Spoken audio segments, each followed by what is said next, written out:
This is Euroscopic, your weekly roundup of what happened, what's happening, and what might happen in and to Europe. In partnership with EU Observer, we bring you insights and reporting from their people on the ground across the European Union and beyond, plus interviews with European policymakers and analysts.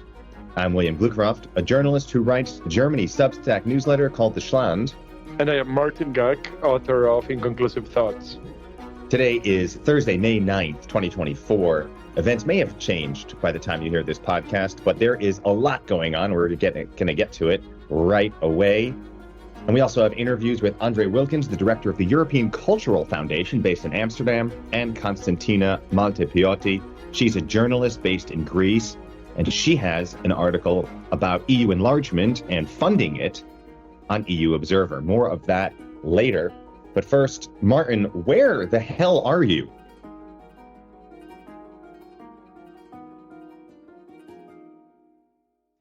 Well, just changing a bit the dynamic. You're sitting at a desk. I am sitting on a train heading to Munich. So I'm just doing a little touring. It's been an insanely busy week. I mean, we're on Thursday, and I'm still going. I am putting together a large report for a broadcasting network on the far right across Europe in view of the coming election. So that had me yesterday in Budapest, on Saturday somewhere near Munich, and at the beginning of the week shooting in Berlin. And I can tell you, man, that I really have a sense of complete foreboding fear. I mean, really, there are moments in which just covering this stuff makes me feel that, the world is on fire, and there is no hatch. But anyhow, I mean, in this little ICE high velocity train bubble, everything is kind of nice and cozy. And I'm sitting, I'm steps away from a sunny balcony. So it also feels very idyllic here in the Western German city of Dortmund. But it's nice to have flipped the script a little bit, that I could be sitting in one place and you, Martin, are on planes, trains, and automobiles, really confronting the European Union as it is today. You're on the ground really in the thick of it. And then from the micro level that you're on to the macro level, we have, the Chinese leader, Xi Jinping, visiting the EU, his first time since before the pandemic, crawling out of his hermitage where he's been sheltering through most of the pandemic. And quite a big deal, after visiting France, visiting EU officials, but notably not Germany, despite their strong trade relations. But it was really Serbia that was kind of the big deal, because Serbia is not, a mainstay of European politics. But China has had a massive amount of investment and development in Serbia. It has been seen, as it's usually seen by Europe. I mean, the Vučić government seems to be a willing partner to any destabilizing force within the European Union, and almost with this dance, with this choreography, their order of geostrategic priorities inside the European Union and its borders, because obviously Serbia is not European Union. Right, but it might be one day, and so it'll be interesting if China, to the extent to which China can extend its influence into a country before it joins the EU, what that might do if and when it joins the EU. It's an interesting strategy, because a lot of observers have noted that Xi Jinping, despite his focus on the EU, also went to non-EU countries. And I'm asking myself if that's to pull countries away from the EU, or actually to kind of get a seat at the table in advance of the show, so to speak, right? And exerting influence then in the EU once those countries become part of the EU, if that ever happens, right? That's an ongoing debate.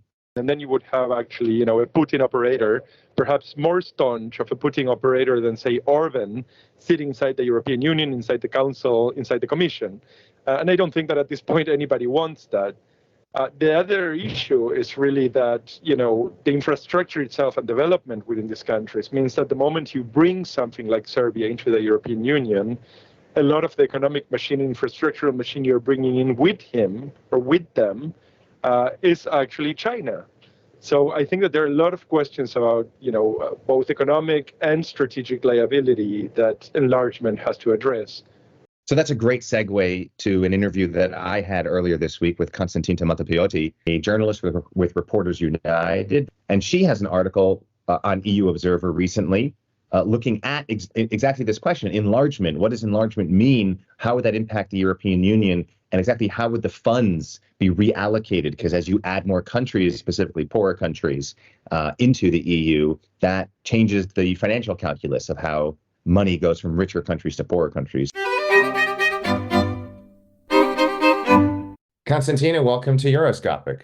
So you've written quite a lengthy article for EU Observer about enlargement, which is, of course, a big topic and remains a big topic, and this cohesion fund, the EU Cohesion Fund, and sort of how those two things relate.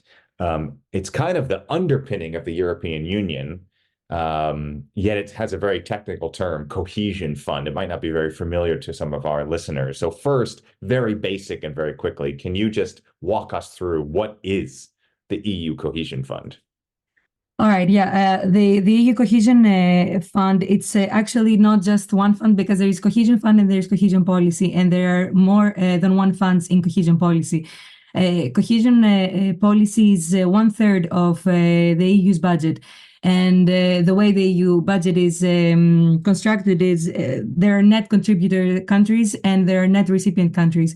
So richer economies are contributing more, of course, because it's always the 1% of the gross national income of a country. So, of course, if you're Germany and you have more, you contribute more to the EU budget than Greece, of course. Greece is a recipient country. So what cohesion does is it tries to bring fairness, let's say, and equal opportunities to all countries in the EU, and kind of fix the distribution of wealth, let's say, inside the EU, because it's about cohesion is about social, territorial, and economic fairness. So it tries to bring the same level of opportunities in all countries, because it's not always like that in the EU.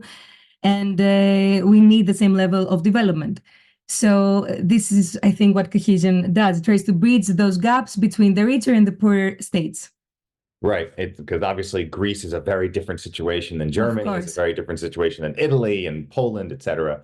Yeah. It's very similar to, a lot of people often compare the EU to the United States, or the ways it's different. And just like the federal government in the US will move money from richer places to poorer places, this is kind of a way for the EU to move money from richer places to poorer places. Is that correct? Yes, but it's much different, I think, in the federal states, according to experts. I'm not an expert, but the national, we do have a little bit of national independence in the EU. It's not the same as a federal state, because we do have the same autonomy in laws in some ways, and the money, for example, it's not just countries, it's the regions too that need to be supported, because a country can have a good economy and still its regions can be poor, and there's not a lot of fairness again inside the country. So cohesion tries to bridge gaps inside the country as well, the regions that have less money from others. Because this is what, of course, modernization and has done, and we all go to the cities, and regions and urban and towns are left to their own fate. So regions need support, and the country is not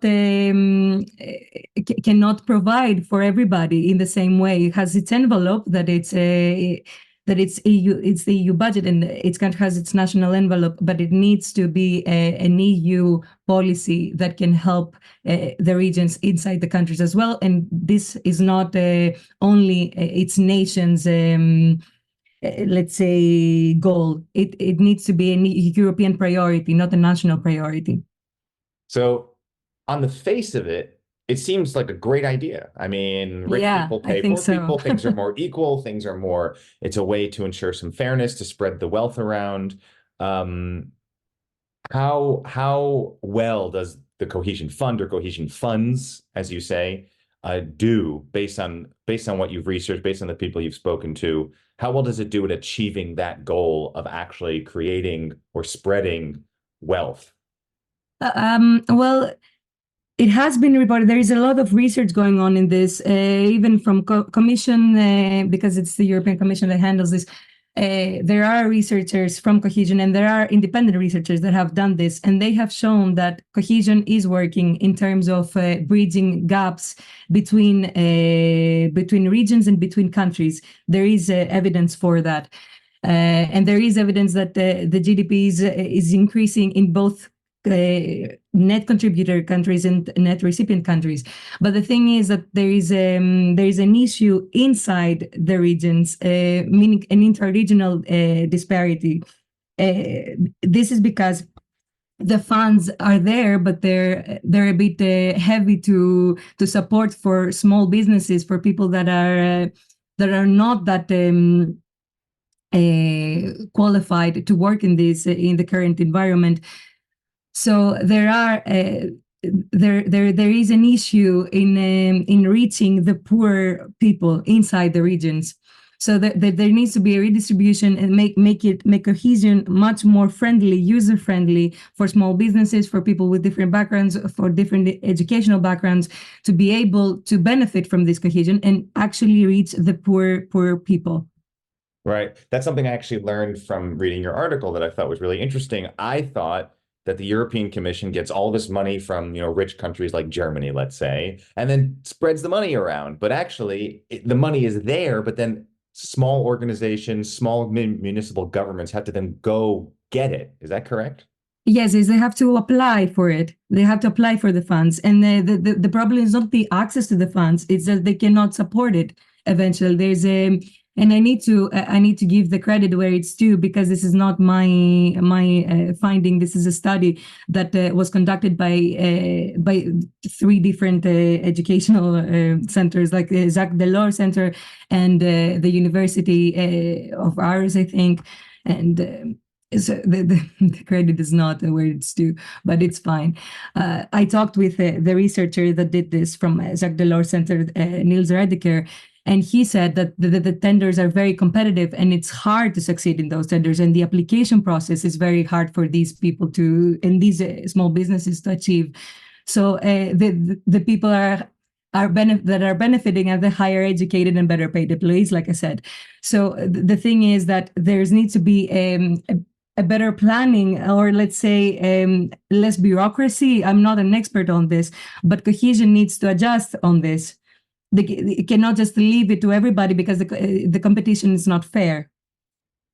Right. So basically, to be able to get the money, you need to have the money to be able to have the resources to apply for the money to get the money. Yes, exactly. To be able to support and achieve this tender, you need to be a higher educated, a better employee in a better company. So again, it's like the middle class benefiting more from the richer people benefiting more from cohesion, where what should be done to achieve cohesion, to achieve social, economic, and territorial fairness, is that the money needs to go to the poor people, and the poor people need to be helped to achieve, to get these tenders and be able to be part of the, yeah. Yeah, so this kind of goes in 2 directions. One is the enlargement question, yes. And one is, and your article touched on both of these. One is the enlargement question, and one is the populist and far-right surge, which feeds off of resentment and feeling that people are being left behind. Let's start with enlargement. Can you make the connection for me between the cohesion funds and how the money moves around the EU and this question of enlargement, whether the EU will bring in more countries? Yes, of course. Well, as I said, there is a concern that enlargement will affect the budget, and it will affect financial stability in the EU. And it's mostly because the countries that are in the candidate status are poorer than the EU average. So that will, of course, affect the current member states.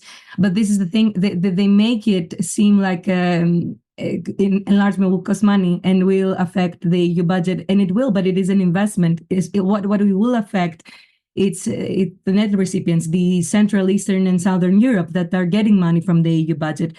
And this is because, of course, again, this is not my study.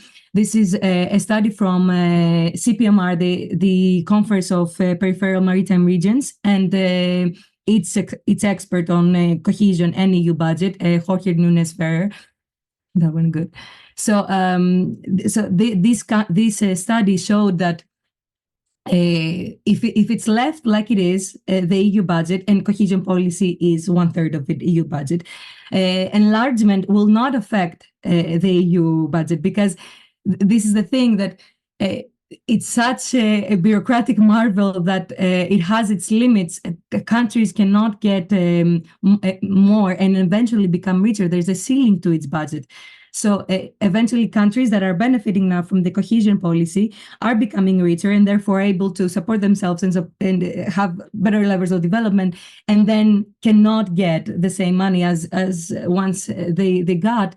So the thing is that we need to be able to create a better environment, to revisit actually the way that the money is being redistributed, because when the new member states are added in the EU, when they come, the current member states will seem richer than they are, because they will change the EU average, because these member states are poorer than the current member states. So when they come, countries will seem richer, but they're not in reality richer. And then they will not be able to handle this kind of problems, like unemployment, like climate change, like everything. Right. So it seems in a way it could be bad for both the existing member states and the new incoming member states, because as you point out, the existing member states will have to do more with less, and the incoming states will have a cap about as to how much they can receive. Both of them, is exactly like you say. They both will be negatively impacted. This is the thing, that if nothing changes, the same problems do exist, and they will continue to exist when the new members come. The thing is that there needs to be a different funding allocation, so everybody can get what they deserve and what they need. But this means that the EU budget will have to increase, and this is what the richer countries do not want, because as I said, it's 1% of their national income, so they seem like they're giving more, but it's not actually like this. But yes, the formula needs to be revisited, because there is a cap, there's a ceiling, and then there's this issue of where the money goes.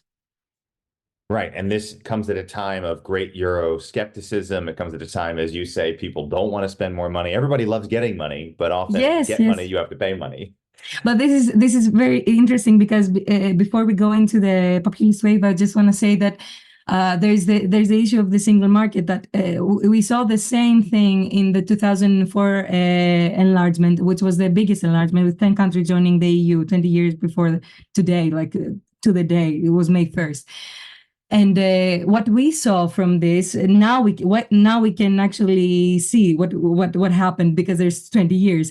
GDP of many countries, of net contributing countries, have increased because of cohesion policy, because of the single market. Because this is the thing, that the same way that richer and higher educated employees are benefiting from cohesion policy, it's the same exact way with the single market. The companies of richer countries are more apt to work in the single market. So the clients, the new member states and the current poorer member states, are clients of the richer countries. So this is the thing. The enlargement creates more opportunities, and it eventually create economic growth in the EU that will benefit everybody. And this is a thing, that richer countries are getting their money back, not just in cash. They're getting it from tenders, from companies. Right. We hear that criticism often in Germany, but Germany has been one of the greatest beneficiaries of having a single market, to be able to sell products to, export its products to countries around the EU, which are major trading partners. Exactly. So, I read a publication, from the German federal government, that said that German companies are selling more in the accession states of 2004 than in the USA and Canada together. This was their publication. That's a considerable number then. Yeah. Why doesn't this, and yet still we see a populist surge pushing back against more EU cohesion, more money to be spread around. There's a lot of give me, and not a lot of willingness to give. Can you make that connection first? Because your article also touched on where that resentment is coming from and that connection between resources and political disillusionment? Well, this is a very difficult thing to explain to me, to be honest. And I don't think it's one thing. It's many different things and many different challenges and problems that have created this resentment in people that it makes them turn towards a populist movement, I think. And it's not just, you can see it in the countries that are that there is a potential for higher voting in for populist parties. You can see that they're both bad and good economies. So it's not just economic. It's not just social. It's many different things that I cannot explain. But what can be connected is the fact that when cohesion is not working, and cohesion, every policy that strives to create this distribution of fairness, the social, economic, and political fairness, everything that strives for that and it's not working, it will create a gap inside the people, between the people, and it will create resentment. So this resentment can translate to parties that are more national oriented, that seem that can help you when Europe can't. Right. And I feel like that's a good segue maybe to a final question about climate, because climate and cohesion and climate and equity for richer versus poorer parts of the EU really is a linchpin issue. We were just talking about on the podcast a couple of weeks ago, there was a report out showing how much workers in Southern Europe will be disproportionately impacted by climate change, and their economies will be disproportionately impacted. And these are places that already have economic problems in comparison to Western and Northern Europe. So where does cohesion and climate fit together? But yeah, it's exactly like you say. There's this thing that they're already in a bad situation. There's a 2024 report. I wrote it in the article as well. So there's a 2024 report by the European Environment Agency, UCRA. And it says that regions that have high levels of unemployment, poverty, immigration, and aging populations, which are the places that benefit from cohesion policy, are the places, the Central Eastern Europe and the parts of Southern Europe, that these are the poorer countries of the EU, have a lower capacity to actually adapt to the impacts of climate change. So we are making the situation, the single market, everything, it's making them, it puts them in a vulnerable position. This is the thing, that historically poorer countries and the vulnerable regions have contributed less to climate change, and they're not able to combat the ramifications. So they're paying the dues of richer countries. And the only way to achieve this, to help these people, is to actually cooperate. It's cooperative solutions. This is not just political. Everybody is saying this, that the EU enlargement cohesion policy can actually help achieve our climate goals. We have better chances to work together and tackle climate change and go and actually develop a green transition project and sustainable projects. And it's the only way for richer countries to help and poorer countries to actually adapt to this. So Europe needs to create this foundation of development and infrastructure to actually help poor economies. And is that what you're seeing? Are you seeing officials in the European Commission, even officials at national level that are involved in EU policymaking? Is it your sense that they're aware of this, that they're looking into how to make that happen? If you're looking ahead to 7-year budgets, or very long-term budget making and policy making that the EU does, is there an awareness of these issues and attempts to solve them? Yes. I don't think this is not just my own idea. I do believe that in its core, cohesion is achieving for this.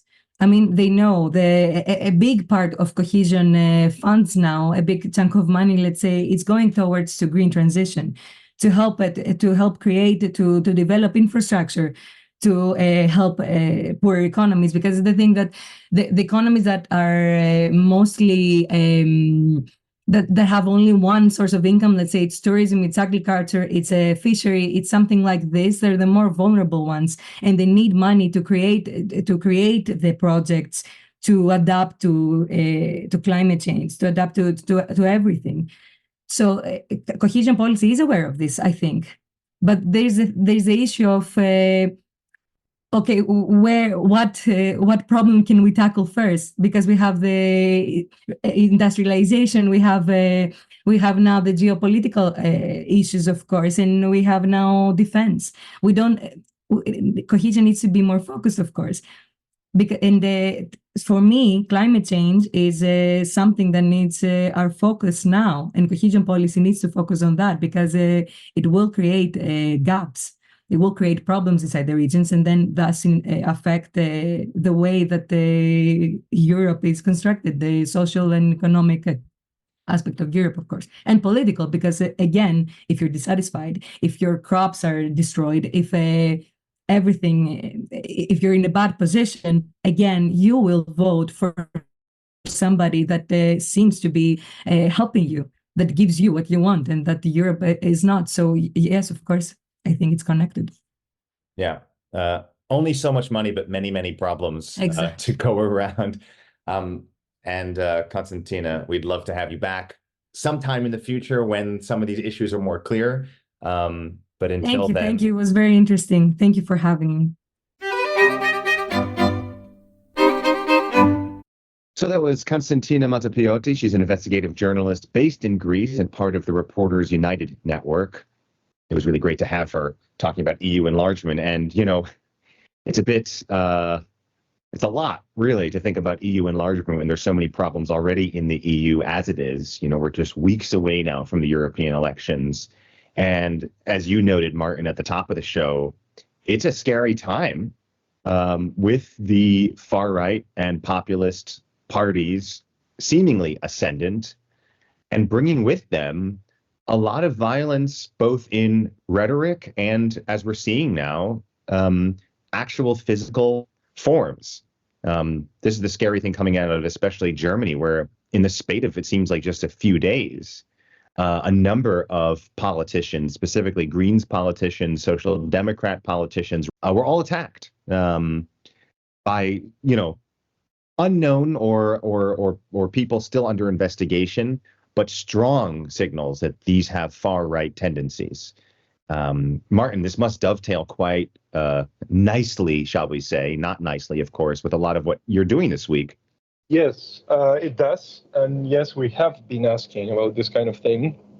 And as you would expect, they see absolutely no responsibility on their part. I mean, whether they're saying this for the audience, or they actually mean it, it's difficult to say. But it's very clear that they had been putting systematically, crosshairs on just about any politician they dislike, because essentially they see everybody as an enemy. So the invitation is essentially to violence, even though there is no organized, that we know of at least, there is no organized violent move. But the fact that they have made many of these people, their photographs and the character target of political campaigns and political attacks has finally translated into actual physical violence. 3 in, I think, 7 days is an incredible number, especially for Germany, where this, as it's usually put, brings very bad memories of very bad times. We see this in many other places, of course, when you if the Greens, if the Social Democrats, whoever are your enemy, if they're the ones who have been painted as, destroying your way of life, then that makes violence, that starts to legitimize violence, right? If they're so, such a threat to everything that you hold dear, then the logical conclusion, unfortunately, leads many people to think that violence is okay. Fortunately, none of these people have been killed, although some of the injuries have been quite substantial, one even hospitalized. It's kind of hard to see where this all goes. As you said at the top of the show, Martin, it feels very dark right now. I'd like to think that this is just a blip but we've been seeing for years, especially in Germany, an uptick in general violence and an uptick in political violence. And there does seem, and I don't want to mistake a correlation for a causation, but there does seem to be a connection between, as the far right gets more popular in the polls, these kinds of incidences also go up. What you have now is a ramp up, and this is sort of this lone wolf, and I think that this is very important to point out. These were not, that we know, coordinated attacks, but these were actually lone wolf attacks. Somebody that, after probably hearing for a very long time what the character and what the political profile has been painted of these Greens and the socialists. I had to note with a little bit of irony this tweet that Matthias Ecke, who is one of these politicians or these candidates that was most seriously injured in the German state of Saxony, that kind of kicked off this round of violence, and he was actually hospitalized. And he tweeted, thanking people for their support, and he said, "No one in a democracy should fear expressing their opinion." But of course, that's exactly what we're seeing on other issues like Israel, Gaza, where we're seeing intense police brutality and the breaking up of protesters. And on the face of it, these things seem completely different and separate, but this is adding to violence in society, right? Where we're picking winners and losers. Who gets the right to say something? Whose rights are legitimate? Who is truly a threat to democracy, and who is just using their democratic rights to express an unpopular opinion? Especially when voices, I will, of course, not speak specifically to Matthias Ecke, but his party, the Greens, the Social Democrats, the CDU in Germany, the center-right, they've all been incredibly vociferous in their support for clamping down on protest, for clamping down on other kinds of expression, for supporting the shutting down of speech, including through violent means of the state, right? We talked about lone wolf attacks, but this is a coordinated state action. We've seen people being banned from Germany and that extending to Schengen. So I feel like all of these kinds of tensions, regardless of what side you come down on, are feeding into this era, this atmosphere of violence that actually makes violence okay against whoever it is that you personally might disagree with. I think it's important to point out that, peaceful protests in front of the Bundestag in favor of a ceasefire, and people expressing unpopular positions concerning, the vaccination, the COVID vaccine, are not tantamount to people beating up politicians or harming, other citizens. I mean, in Germany, we have also seen that, right? In Hanau, people getting killed in a shisha bar, just sitting down smoking, and somebody just stumbling in. Also a lone wolf attack, or, the attack on the synagogue in Halle a couple of years ago. I mean, these were lone wolf attacks. These things are not similar to each other, but I think that the point remains that if there is sort of an underlying idea that suppression is okay, then obviously there is also an underlying endorsement, if tacit, of certain forms of repression and violence, which invites, I think, to some degree, this kind of thing in the political dynamic. I think that is a good segue to your interview, Martin, with Andre Wilkins, the director of the European Cultural Foundation in Amsterdam, because, of course, culture is playing a central role and is also centrally under threat. It's one of these targets of violence and of efforts to discredit. Thank you for joining me at Euroscopic. Great to be here. You'd been thinking about questions of European public sphere for a very long time. And I wonder if you have some thoughts about where are we now against this backdrop, which, it seems that there is a pretty strong fissure between Brussels and the rest of Europe. Well, it's you can answer it any way. You can say we are nowhere, or you can say we've come a long way. So as it is Europe Day today, let me take the second stance.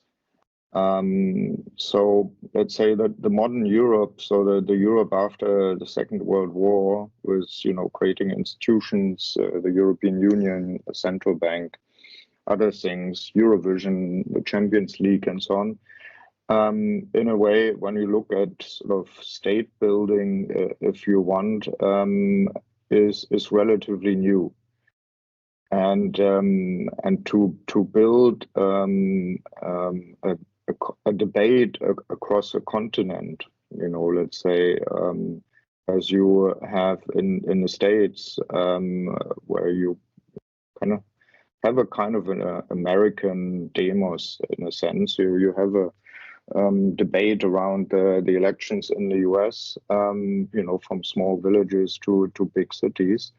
So this takes time as nation building, and even building a national public space takes time. But I would say we have come some way. It's difficult also because there is the question of language, and but we are aided by technology. We have the internet, we have various digital platforms and so on, so it makes it easier. Now we also have AI and machine translation. I think we often have a better European public space, or we have a better public space in Europe than we think. But of course, we are a long way from having a perfect or even an optimal public space. So that's for starters. Europe never really seems to talk, in the sense that yesterday, you could see the repetition of some of the accusations that Fidesz has hurled at Brussels. Brussels is most certainly not there to defend itself, and there's nobody there to defend Brussels. But when you actually turn to Brussels, Brussels speaks in a language that is completely inaccessible to most of Europe. So, I wonder if it's not indeed the language question that is sort of looming large over the construction or the development of a European public sphere. What do you make of it? I mean, political English is not enough for Europe, it seems to me. Yes, there is something to it. Of course, I mean, I lived in Brussels for some time, and I understood and probably spoke the lingo. And a year after I left and then came back for a conference, I couldn't understand the people. It felt like they spoke a different language, and I just didn't get it, and they seem to be in a totally different bubble. So it seems to have that effect, the Brussels bubble. I think, but it's only one of the elements, because the actors in Brussels, it's not only the bureaucracy. I mean, these are people all sent from national capitals. Politicians are not only from capitals, the European Parliament, and then the commissioners. So the key figures shaping and also speaking the language of Brussels, they are people who come from nation states, let's say from Hungary, from Germany, and from other places. So what happens then that the language is not understood anymore? I don't have a real answer to it, but there seems to be a kind of effect on dealing with the relatively administrative issues Brussels and the European Union is dealing with. I mean, because the browsing questions, the browsing speeches are given usually at the national level, and in Brussels, people deal with relatively hands-on issues of regulation of AI, regulation of agriculture, subsidies to the agricultural sector, data protection, these sort of things. So there are sort of maybe the funny effect is that the European Commissioner, they don't have to win elections and voters every day. They can focus on the things to do, and this seems to be kind of a perverse effect that voters don't appreciate it. We have seen over the last couple of days in Germany effects of the vitriol in public discourse turning to actual violence against political figures, which it is not completely new, and it's not completely. It was not completely unforeseeable, right? I mean, there's been a way of handling political discussions. There's been a shape that the public sphere has taken in the political discussion that one would have thought that would make Europe follow some of this pattern, and we're seeing it in other parts of Europe as well. What do you make of it? What is your assessment? Yeah, I mean, what happened now in Germany has a particular relevance because people are looking straight into the 1920s, 1930s and making that comparison. But you don't have to look so long back. I mean, one of the most violent and deadly attacks was it was in the UK around the Brexit discussion when an MP was murdered on the open street in our constituency. So there is a trend where violent discussion also online goes then offline because there is a lot of violence and verbal violence in the internet on political issues, and at some point it can go offline. I wouldn't see it as a major trend yet, but you have to be super careful. And when I think of violence, then I think of what was her name, Jo. You can make that up later in the interview, but this MP in the UK, I think the violence is much more prominent even online, and for the moment the violence in actually in real life is still relatively rare. So I would start to deal mainly with I think we have to deal with the violence in the internet, and then make sure that it doesn't switch into the analog world. Apparently, Elon Musk has been, lending a hand and a ear to some very unsavory characters around Europe, including far-right outfits. And it seems that, Europe is absolutely helpless in any way. I mean, you were just talking about cleaning up violence online, but Europe does not have the tools, and it does not seem really to offer an alternative to the platforms that are there. I see a lot of will and a lot of talk about it, but I don't see the action. I'm actually flabbergasted when I look at this, and as you said, I'm dealing with the issue of the European public space and believe we should invest in this more because it is a key part of our democracy. But basically, Europe has become accustomed to being a bystander. We talk mainly on foreign platforms, which we all agree are not ideal or even counterproductive. Take TikTok, but we're all using it, and then we try to regulate it afterwards, and we're always reacting, and we're always trying to catch up. But these platforms also evolve, and it's a catching up game. So we think we are the big regulators in Europe, and that's the way to do it. And that is one way to do it, but I think you have to be a player yourself, and you have to invest in a European digital sphere, and a digital platform for Europeans, which is safe and which is productive, and is open, of course, but it's also has some guardrails. And I would detach it also from private interests, and regulate it in a good way, and build it also on European technology. What do you think that has gone wrong, that has not allowed, I mean, other than perhaps complacency? Do you think that there is sort of a structural issue? I always call for a digital Airbus. Yeah, I believe Europe should build a digital Airbus, so a digital platform. So in the 60s, 70s, 80s, there were big industrial projects in Europe, which were financed also in public-private partnership because it was needed. Take Airbus. There was Boeing and some other players in the US and in China or in Russia. And then there was nothing. And then there was Airbus. And that was a huge effort. And it's possible. It shows that you can do it.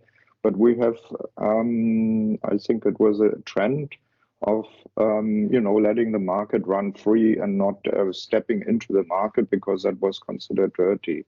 Well, others have done this through clever and smart industrial policy. So I think we are lagging behind, and there's also a thinking in economic ministry that this is sort of a market intervention. Industrial policy is a dirty word, and Emmanuel Macron, he's keen to do it, but he's always cancelled by other governments and saying no, we don't do that. But I think that's wrong. We have seen what terrible effect it has on our public sphere, on our democracy, and you can't just do that through regulation and forbidding things. You have to create alternatives, and I think Europe is well placed to create an alternatives. Maybe not in a dirigistic way, and the bureaucrats sitting together and do it, but starting a big challenge across all the startups and people in Europe to create the next digital Airbus in Europe. I think that would be a great thing, and the money should be there because this is money which is protecting our democracy. Andre Wilkens, thank you very much. That was fascinating. Hope to have you on the show again soon. Yeah, thank you. Happy Europe Day. So that was Andre Wilkens, the director of the European Cultural Foundation, joining Martin. Now, before we go, let's look ahead to a couple stories developing, moving into the week ahead. Martin, from your vantage point on the high-speed train to Munich? Well, the biggest one, as far as I'm concerned, remains the question as to whether the Israelis will go into Rafah or not, because it's looking more and more like the Americans are really quite willing to put the plug. In my view, the only way to protect the civilian population of Rafah from the Israeli onslaught will be putting tanks between them, but it doesn't really look at this time that anybody's willing to do it, although there is a lot of concern, and rightly so, for all sorts of reasons. The EU looks like it's edging itself closer to figuring out how to use frozen Russian assets to put towards Ukraine. It's a highly contentious issue, of course, because on one hand you think, well, Russia they're the bad guys. This money is in EU hands.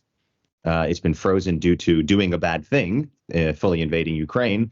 They should have every reason to use that money for good things, right? Against the bad guys. But of course, there's legal issues. There's political issues when it comes to actually using the money or the interest that's accruing on the money, these hundreds of billions of foreign-held assets. That is Russian money.